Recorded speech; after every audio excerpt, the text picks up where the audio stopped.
పాకిస్తాన్లో మీడియా ప్రభుత్వం కంట్రోల్లోకి వచ్చింది కాబట్టి ప్రభుత్వం చెప్పే తప్పుడు ప్రచారాలని పాకిస్తాన్ మీడియా కూడా ప్రచారం చేస్తుంది. బట్ భారతదేశం మీడియా బాధ్యతాయుతంగా స్పందిస్తుంది.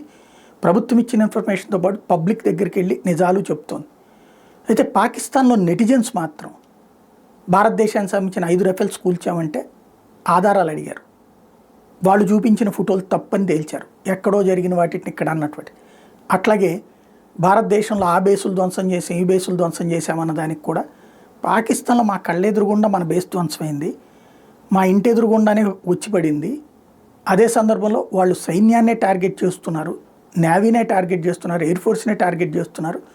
మన వాళ్ళు వెళ్ళి భారతదేశంలో ఉన్నటువంటి ప్రజల మీదకి వెళ్తున్నారు.